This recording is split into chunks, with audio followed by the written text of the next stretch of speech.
Hi everyone. Well, it's Miss E. Here I am again, sporting some natural hair today. I'll eventually get back to those braids, but anyhow, I'm so glad to see you. And I do apologize. I know I'm a week or more late. I try to get these out every week, but sometimes you just can't do it. There's so much that's been going on, and the last couple of weeks have been really challenging. I want to say before I even get started, we are still in the middle of COVID-19, and it's August of 2020, and I tell you, it is more than a notion. So there are many things that I can say about this period of time, but I'll spare you. But I just want to mention it because I'm doing these history shorts, but it does still matter what's going on today. So last time I was out in the field with the horses at the ranch and the donkeys and the cows and all that stuff. And so we talked about the importance of animals, and I pointed out how history bears out that those societies who use animals ended up becoming great civilizations, and those who did not barely left the Stone Age. So animals are so important. But we did give you some homework about Mr. Hannibal. And we are talking about historical Hannibal. We're not talking about Hannibal lecture or any movies nowadays. We are talking about the Hannibal in history of North Africa. So what animals were so important to him that he's been famous for going through the mountains with and really giving Rome a hard time with? And if you said elephants, you are right.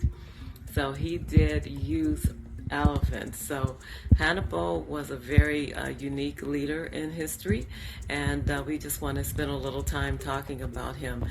First of all, these are only a few minutes long, so it's going to take a few little episodes, but first of all, let's get this out of the way because I know this is going to come up. What color was he?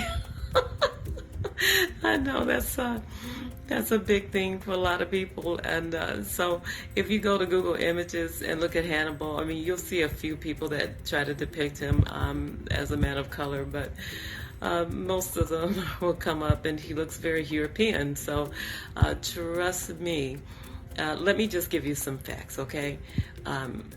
Carthage, that was in North Africa. Legend has it that the original people of Carthage came from Phoenicia. Phoenicia is modern-day Lebanon. And of course, Carthage in North Africa is modern-day Tunisia. Now, even if we look at people from those two areas today, Lebanon and modern-day Tunisia, they are all people of color. And yes, I know there's always someone. I mean, you can go throughout Africa and find people who look European, but we're talking about those who are deep-rooted in that particular culture. For generations, they are people of color. So now some people will say, well, a lot of Europeans became slaves in North Africa, and that's why they became lighter and all that kind of stuff. But that was hundreds of years after the existence of Hannibal. So we are dealing with people who are already people of color who came to North Africa and integrated with all of the people that were in that area.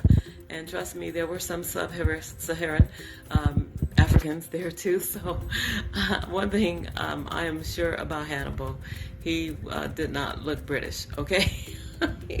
He's a man of color and a man of plenty of color, because you're also dealing with a time when there was not a lot of intermarriage with Europeans and things like that. So no, we are definitely dealing with a man of color. So we just kind of get that out of the way, okay?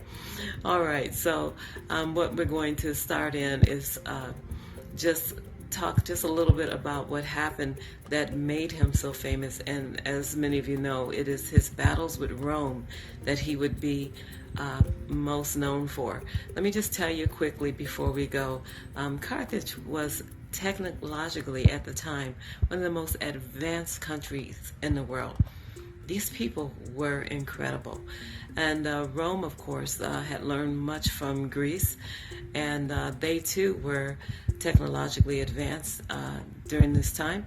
And so these two countries that had actually originally started out as friends with trade and things like that, and they really started out well, but they would become just blood enemies.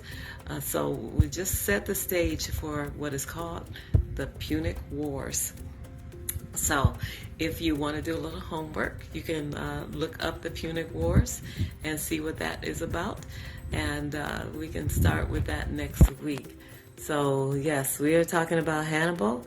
And Hannibal was a man of color. Since we don't have a time machine, we don't know how much color. Could have been a lot of color, and just could have been, just a regular amount of color from that time. So anyhow, very interesting character, and Punic Wars are interesting, and so we look forward to continuing in this for a few more weeks. So I want to say to everybody out there and to friends out there who have had great losses during this COVID-19 time, you're in my thoughts and prayers. And I know I'm doing these historical shorts, but my heart is still in the present time, and it is important what is going on today. And I hope for the best for everyone. I hope everyone stays safe and that this time is over with very soon. God bless you, and we'll see you next week. Bye-bye.